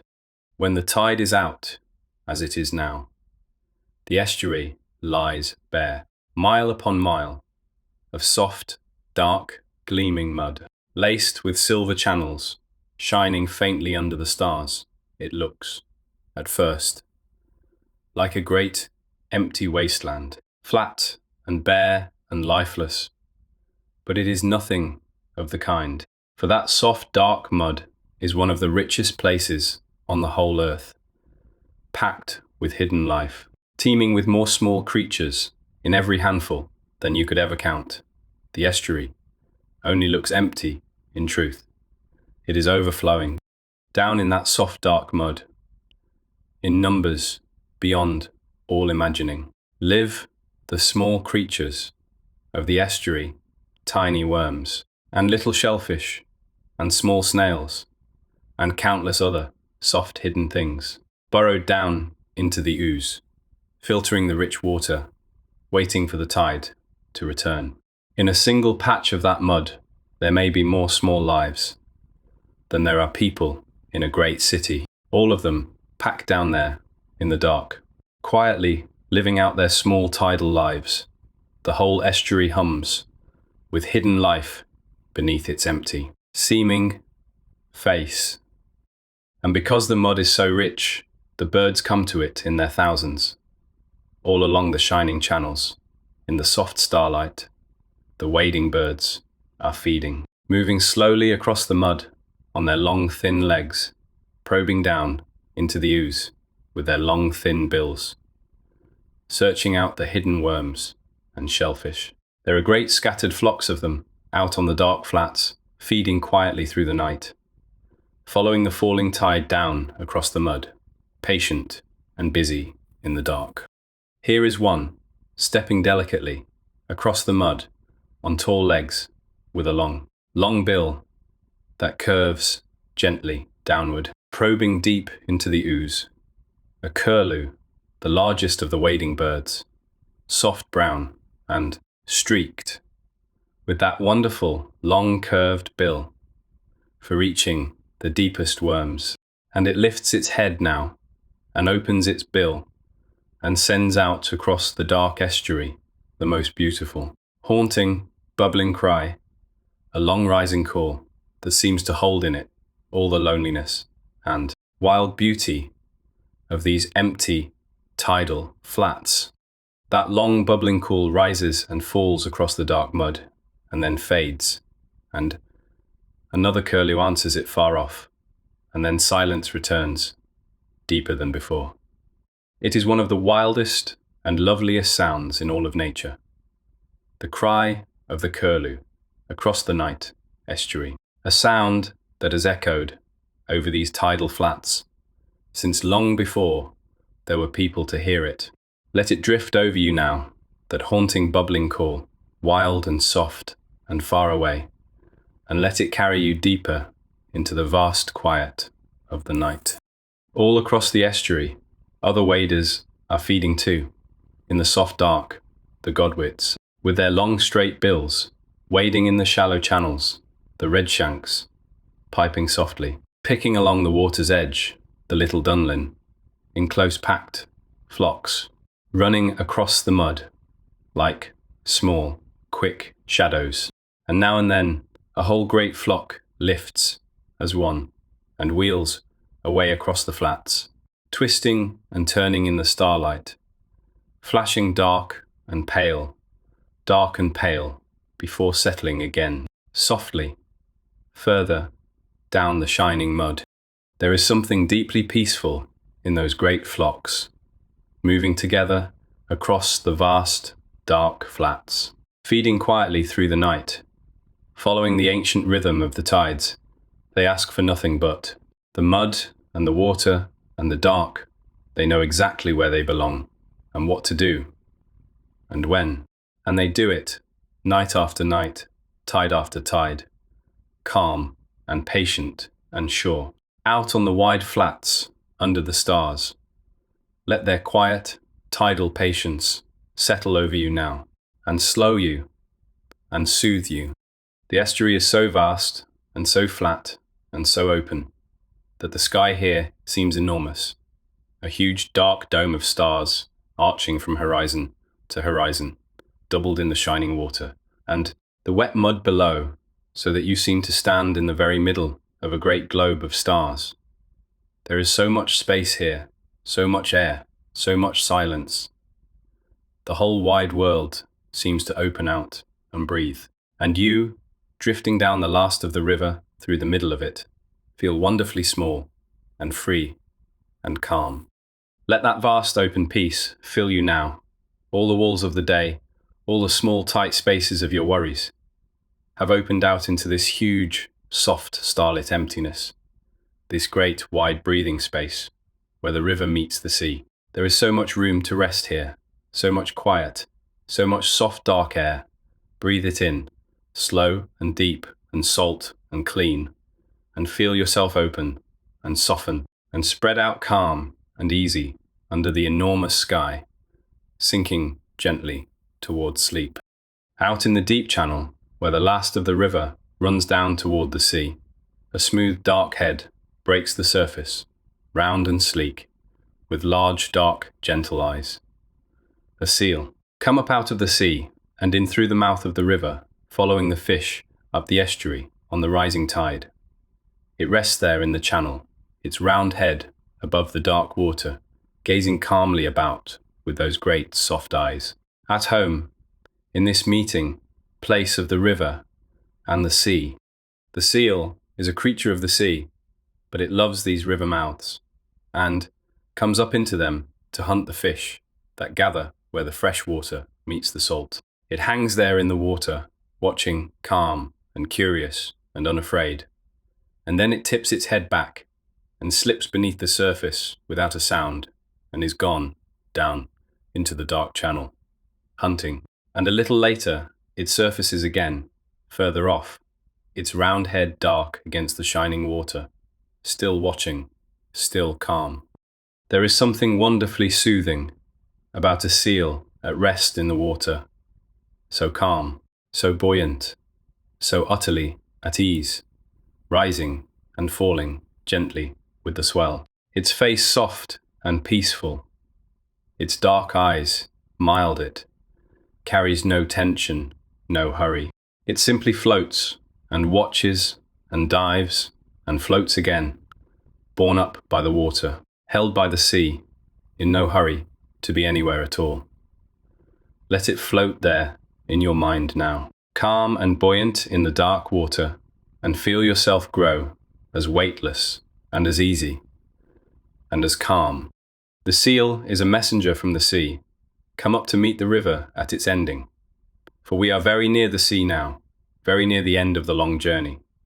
The estuary widens ahead into a great open sweep of water, and beyond it, in the dark, you can sense rather than see the vast presence of the ocean, waiting, patient, endless, ready to receive the river at last. The smell of it is strong now, salt and wide and clean, and the river flows on toward it, calm and certain, nearly home. But before we reach the sea, there is one last traveller to meet, here in the dark tidal water, the strangest and most mysterious of all the river's creatures. Look down into the deep channel, and you may catch a glimpse of it, a long, dark, sinuous shape, slipping down through the black water toward the sea, silent and secret and sure. An eel, and this eel is setting out tonight on one of the most astonishing journeys in all the natural world. For most of its long life, this eel has lived quietly here in the river, hidden by day in the mud, and the roots, hunting by night, growing slowly, year after year, for 10 years or 20. or even more. But now, on some deep signal we do not understand, it has felt the call to leave, and so tonight, in the dark, it is slipping down the river for the very last time. Down through the estuary, out toward the open sea, beginning a journey from which it will never return. And where is it going? This dark, secret traveller, it is going to the sea, but not just to the sea, it is going all the way across the ocean, thousands upon thousands of miles, to one particular far-off corner of the wide Atlantic, a deep warm sea within the sea, called the Sargasso. There, and only there, in water it has never seen, on the far side of the world, it will breed, and its long life will end, and its tiny young will drift back on the ocean currents, over years, all the way home to these same rivers. Think of that as the dark eel slips past you toward the sea, a creature that has lived its whole quiet life in this one river, setting out alone, in the dark, to cross an entire ocean, to a place it has never been and could not possibly know, guided by nothing but some deep ancient longing written into its blood. For centuries, no one had any idea where the eels went or where they came from. It was one of the great mysteries of nature, and much of it is a mystery still. There is something deeply moving in that long, secret journey, that dark, faithful traveller slipping away to the sea, drawn on across half the world by a call it cannot resist and does not understand. It ties this quiet river to the farthest reaches of the ocean, binds the little stream where we began to the whole wide watery world. Everything is connected. The mountain spring and the deep Atlantic by the long silver threads of the travelling water and the travelling fish. Sambisati Wente. Let that quiet wonder settle over you as the eel slips by. Let it go then, the dark eel, sliding away down the channel toward the sea and its long ocean road. And let us follow the river the last little way, down through the widening estuary, toward the place where it gives itself at last to the sea. The water is broad and deep and slow beneath us now, heavy with salt, rocking gently with the swell of the coming ocean. The land has almost gone. The sky is huge, and ahead, in the dark, lies the sea. Feel how far you have come, down the whole long length of the river. From that first cold trickle among the snows to this, the wide salt mouth where it meets the sea. Down through the falls and the forests, the pools and the meadows, the marshes and the mud. All the long patient way, always downward, always yielding, always drawing nearer to the sea. And you have come all that way softly, easily, carried by the water, asked to do nothing at all, but drift and rest and let go. And now, as the river nears its ending, you can let go more completely than ever.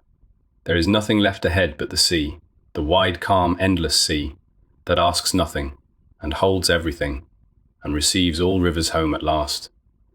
You are almost there now, almost home, almost delivered, softly, into that great calm resting place, where all the waters of the world are gathered and held.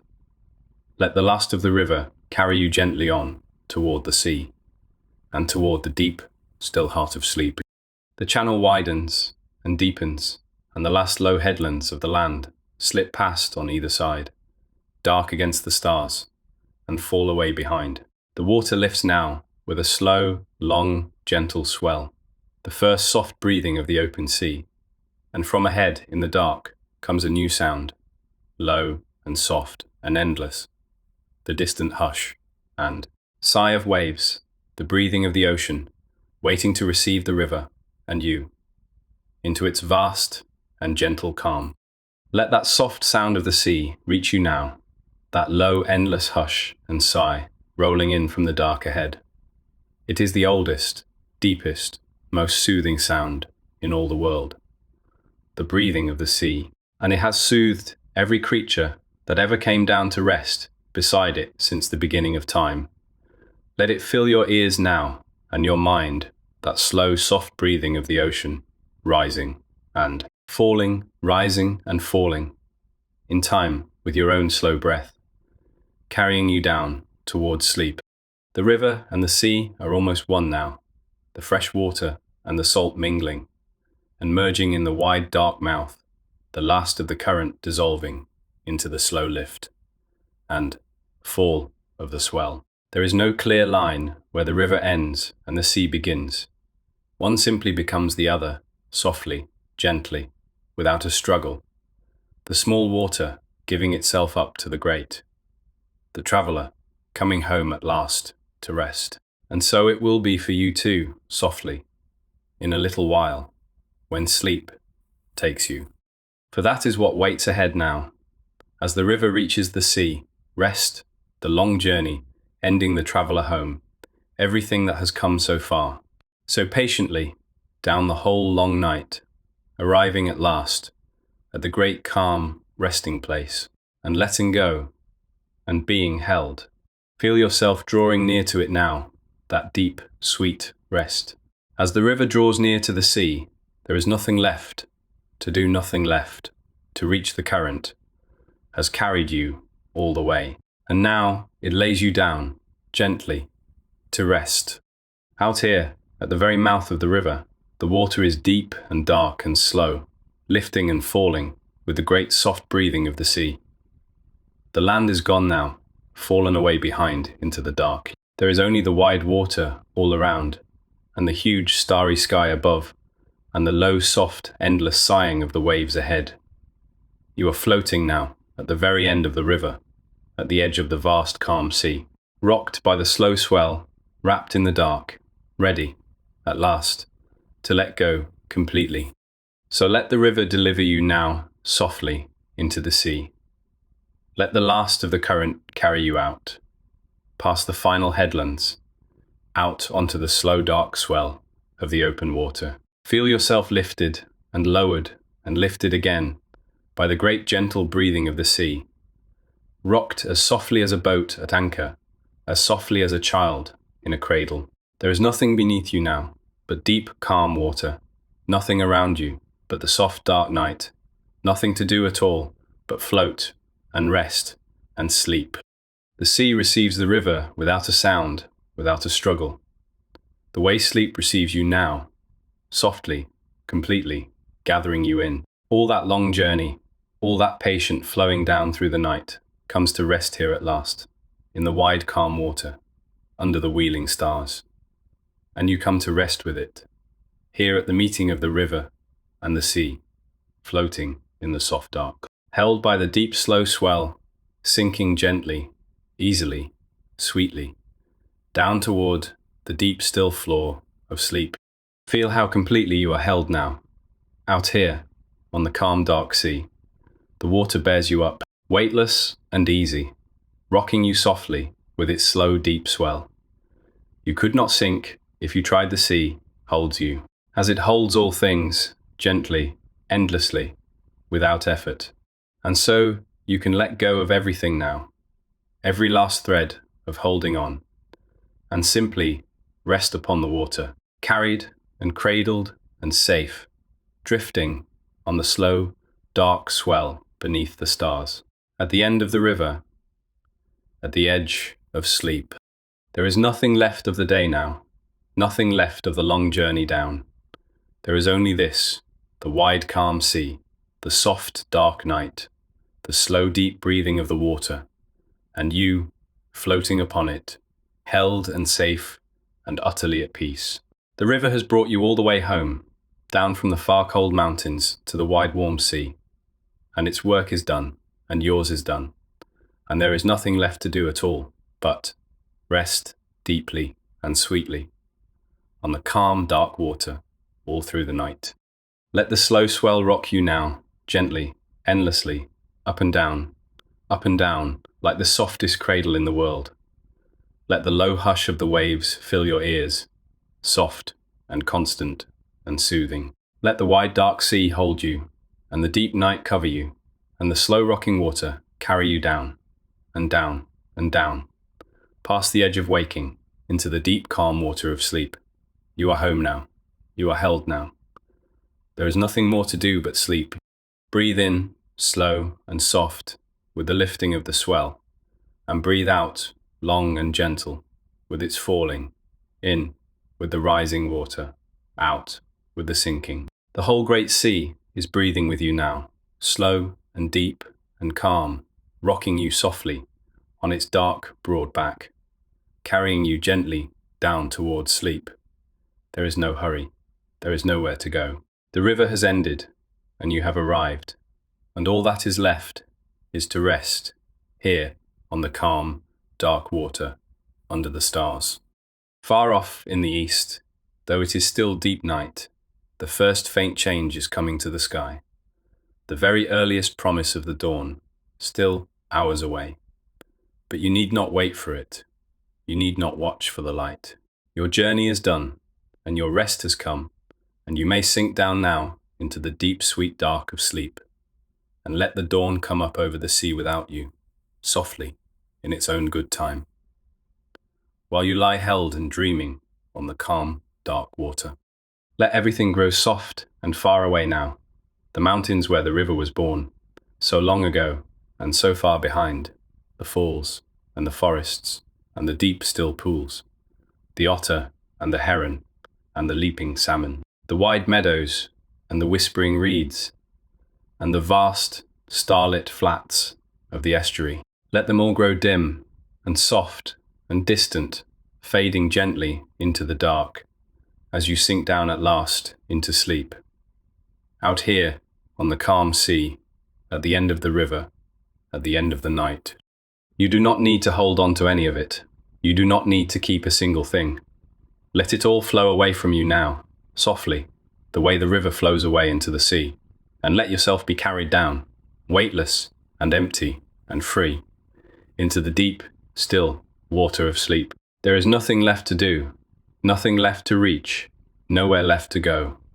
Only the calm, dark sea, and the slow, soft swell, and the deep, sweet rest, rising up gently, now, to gather you in. Feel how heavy and warm and still your body has become, floating here on the dark, calm water. How slow and soft your breathing. How quiet your mind. The long river carried you all the way down through the night, softly, patiently, and delivered you here to this deep, calm resting place. And now there is nothing left but to rest. Let the sea hold you. Let the night cover you. Let the slow swell rock you, softly, down and down, into the deep, warm, dark of sleep. This is the deepest, stillest part of the night now. Out here, on the calm, dark sea, the swell has softened to the gentlest of rockings. Barely there, a slow, deep breathing of the water beneath you. The wind has dropped to nothing. The sea lies smooth and dark and vast, and the stars burn bright and steady overhead, and their soft reflections lie scattered across the water all around you, so that once again you float between two fields of stars, cradled in a great, dark globe of quiet light. There is no sound now but the low, soft sigh of the smallest waves and the slow, deep breathing of the sea, and your own soft breath, all of them moving together, slow and calm and even. The whole wide ocean lies at peace, resting under the stars, and you rest upon it, held and weightless and safe, floating in the deep, still heart of the night, at the end of the long river, at the edge of the endless sea, at the soft threshold of sleep. The long journey is complete now. The water that began as a single cold drop, high among the snows, has come all the way down through the mountains, and the forests, and the meadows, and the marshes, and given itself at last to the sea. And here, in the great calm ocean, it comes to rest, gathered together with all the waters of all the rivers of all the world, held in the vast slow embrace of the sea. Every river ends here, every journey down comes home to this deep calm. And here is the last and gentlest secret of the river, to rest your mind upon as you drift towards sleep, that this ending is also a beginning, for the sea does not keep the water forever. The sun lifts it softly, invisibly, up from the surface of the ocean into the sky, and gathers it into clouds, and carries it back over the land, and lets it fall again as rain and snow upon the far high mountains where the rivers are born. And so the water goes round and round forever, sea to sky, to mountain, to river, to sea again. Nothing is ever truly lost in the great slow circle of the water. The drop that reaches the sea tonight will rise again and fall again and run down some bright new river in the morning of the world. The ending flows into the beginning. The rest flows into the waking, and so it is with you and your own rest tonight. You are not ending, only returning, only going home to the deep calm sea of sleep, from which you will rise again, renewed, when the morning comes. Let that gentle truth hold you now and comfort you as you sink towards sleep. This rest is not a loss of anything. It is a coming home. It is the traveller returning to the sea to be held and gathered and made new. You have given the whole long day to its journey, and now you may give yourself softly to the deep calm water of the night and let it hold you and renew you and lift you gently back into the light when the time is right. So let the sea rock you now slowly, softly down towards sleep. Feel the gentle swell lift you and lower you and lift you again, patient and endless, cradling you on the dark, calm water. Feel the deep, slow breathing of the ocean, moving through you, slowing your own breath, stilling your own heart, carrying you down. There is nothing to hold on to now, and no need to hold at all. The sea holds you, the night holds you, and all you need do is float, and breathe, and let go. Let go of the last of the day now, completely. Let go of every thought, still drifting at the edge of your mind. Let them float away across the dark water, one by one, and sink softly into the sea, and be gone. There is nothing you need to keep tonight, nothing you need to solve, or hold, or carry. The sea will take it all gently, and hold it for you, and give you back only rest.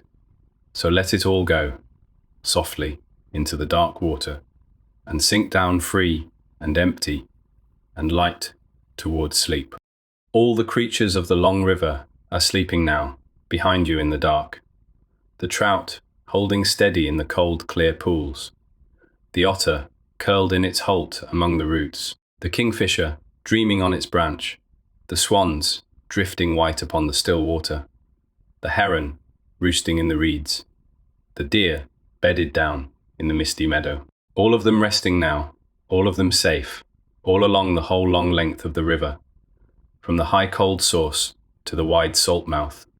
And you are one of them now, one more resting creature of the river, come all the way down to the sea, and settling now to sleep. The river carried you gently past them all, one by one, and showed them to you in the soft dark. And now it lays you down among them, to rest as they rest, held by the same soft night, rocked by the same slow water. There is nothing to set you apart from them tonight. You are simply another quiet life, at rest, in the great calm dark. Feel how heavy and warm and still you have become, floating here at the end of the river, on the edge of the calm sea. Your body sinks softly into the water that holds it, into the bed that holds it, into the deep, soft dark.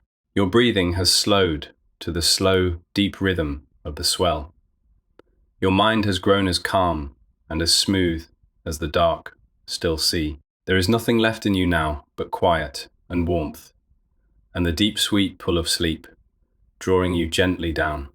There is nothing left undone tonight that cannot wait for the morning, nothing you must carry down into the dark. You can set it all down now, here, at the meeting of the river and the sea, and leave it on the shore behind you, and drift on out, empty and light and free, onto the deep calm water of sleep. The night will keep it all safely for you. The sea will hold it, and you may rest completely, knowing that everything, in its own good time, will be well. So let yourself sink now, softly, into the deep, still water of sleep, down below the surface of the swell. Down below the last soft sounds of the waves. Down below every thought and every image and every trace of the long day, into the deep calm dark, where sleep is whole and dreamless and complete.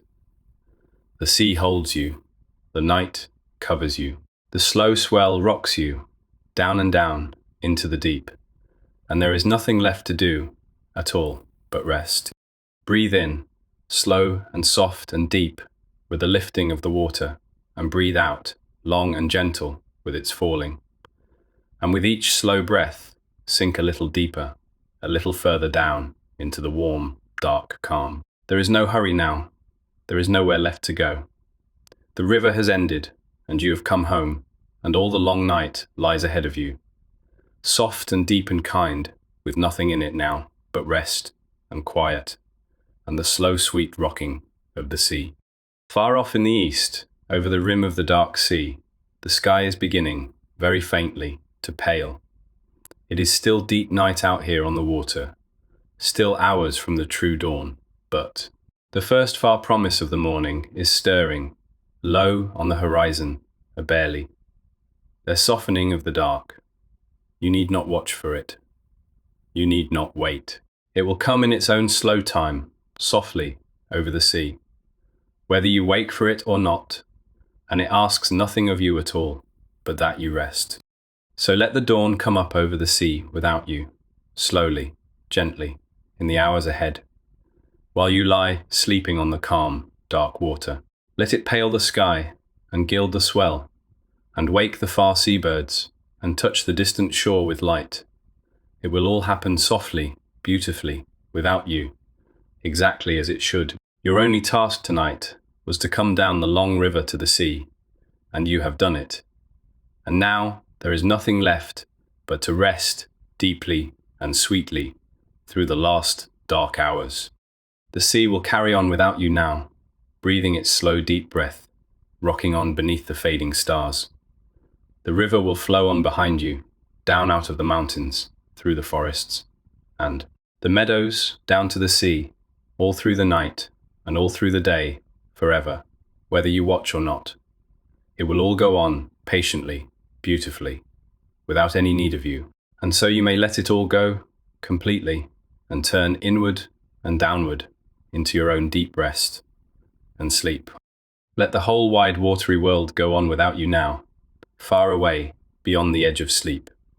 The river running down, the sea breathing slow, the rain falling on the far mountains, the eels crossing the dark ocean, the salmon climbing home, all of it turning and flowing and going on in the great slow circle of the water, while you lie held and dreaming on the calm dark sea, needing to do nothing, needing to be nothing, but a warm, still, sleeping thing, at rest.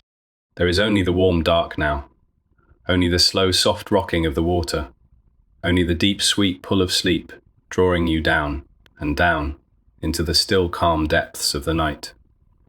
You are almost there now, almost gone. The waking world has drifted far away, a soft dim shore behind you, growing fainter with every slow breath, and ahead lies only the deep calm water of sleep, dark and warm and endless, waiting to gather you gently in. Sink into it now, softly, completely, the last little way. Let the calm sea close over you, warm and dark and kind. Let the slow swell carry you down, below all thought, below all sound, into the deep still place where sleep is whole. There is nothing to fear in that soft dark depth. There is only rest, deep and sweet and complete. The rest the whole long river was carrying you toward. All through the night, you have arrived. You are home, and now, at last, you may sleep. Feel the deep calm water holding you, cradling you, rocking you softly down. Feel the warm, dark night wrapped all around you, safe and close and kind. Feel your breath grow slow and soft and deep, moving in time with the slow breathing of the sea. There is nothing left of the day, nothing left of the journey, nothing left to do or reach or hold. Only this deep sweet rest, rising up gently, now to gather you in, soft as the swell, warm as the dark, endless as the sea. Let each slow breath carry you deeper now, in and down, out and down, softer and slower and deeper into the warm, dark calm. The sea rocks you gently, the night holds you close. The long river has done its work and carried you all the way home, and now it lays you down to rest, on the deep calm water, under the fading stars, at the soft, still end of the night. There is nothing more to do now. Nothing at all. Only to drift, and breathe, and sleep. Softly now, far off across the dark water, the first true light of the morning begins to come. Just the faintest breath of gold, low on the eastern rim of the sea, so soft and so distant that it is more a feeling than a sight. The stars begin, very slowly, to fade. The black water turns the deepest blue, and the long night begins, at last, in its own slow time, to loosen and lift and give way, softly, to the coming day. But you are far below all of it now, deep in the warm, dark water of sleep, and the gentle dawn is only a soft gold rumour drifting somewhere high above your rest. You do not need to rise to meet it. You do not need to wake. The morning is for the seabirds and the fishing boats and the waking shore.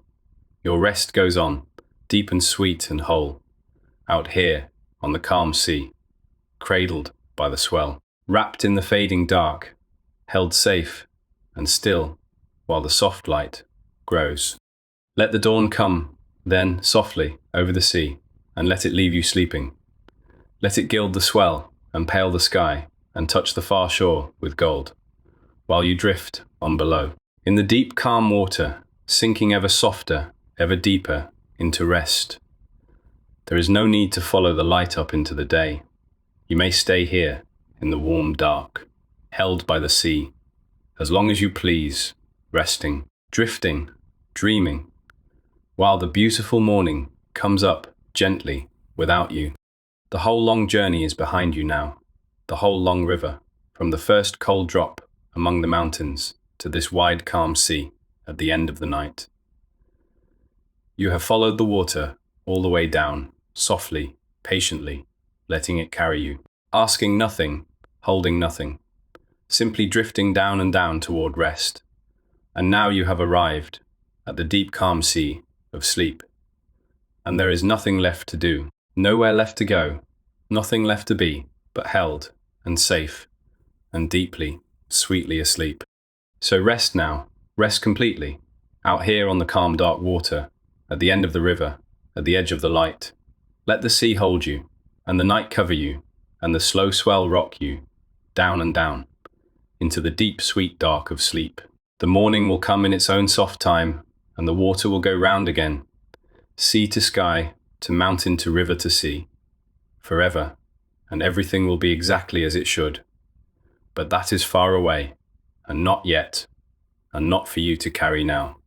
For now there is only this, the warm dark water, the slow soft swell, the fading stars, and the first faint gold, and your own slow breath rising and falling with the breathing of the sea, and the deep sweet rest holding you gently, completely, all through the last soft hours of the night. Let it hold you now.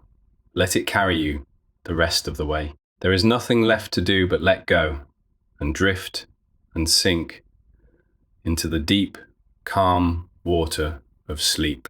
Feel yourself grow softer and heavier and stiller with every slow breath.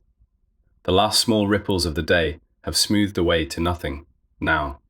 The last faint currents of thought have slowed and stilled and sunk. Your mind is a calm, dark sea tonight, deep and quiet and smooth, holding the last soft stars upon its surface, at perfect peace. And on that deep, calm water you float, weightless and easy and free, sinking slowly, sweetly, down toward the still, deep floor of sleep. There is nothing to hold on to now, and no need to hold. The sea holds you. There is nothing to reach for, and nowhere to go. You have arrived. There is nothing left to do, and nothing left to be, but a warm, still sleeping thing. Adrift on the calm dark water, cradled by the swell, wrapped in the soft, deep night. Let the last of your waking float away across the water, now, softly, and sink into the sea, and be gone, and leave you sleeping. Hiwaisi. Breathe in, slow and soft and deep, and breathe out, long and gentle and complete. And sink, the last little way, down into the warm, dark water of sleep, where the river has carried you, where the sea now holds you, where there is nothing at all but rest, deep and sweet and whole. You are home now. You are held now. The long journey is done, and the deep rest has come, and there is nothing left in all the world to do but sleep. Let the slow swell rock you now down and down into the deep. Let the low soft breathing of the sea fill your ears and slow your breath and carry you under into the still, calm depths of sleep. The night is long and soft and kind. The sea is calm and deep and warm, and you are held and safe and home at the end of the long river on the wide, calm sea. Sinking gently now into the deep, sweet rest you have traveled all night to reach. You are almost fully asleep now, almost wholly gone, down into the warm dark, down into the deep, calm water where the waking world cannot follow, and the morning cannot reach, and there is nothing at all but rest. The river is behind you. The journey is done. The sea holds you close, and sleep, deep and sweet and complete, has risen all around you now, soft as the swell, warm as the dark, and gathered you gently, wholly, in. Rest now, rest deeply and sweetly and long, out here on the calm, dark sea, at the end of the long river, under the fading stars. The water carried you all the long way home, softly, patiently, asking nothing. And now it holds you and rocks you and keeps you safe through all the last dark hours of the night. There is nothing more to do, nothing more to reach, nothing more to be, only to float and breathe and sleep, held by the sea, until the morning. Let the last words drift away now, softly, like the last of the current dissolving into the sea. You do not need to follow them any longer. You do not need to listen at all. There is only the slow, soft rocking of the water now, and the low breathing of the waves, and the deep, warm dark, holding you, cradling you, carrying you down into sleep. Let them fade. Let everything fade softly into the calm, dark sea, and leave you resting, held, and safe, and home. The river flows on down to the sea, forever. The sea breathes slow, beneath the stars, forever.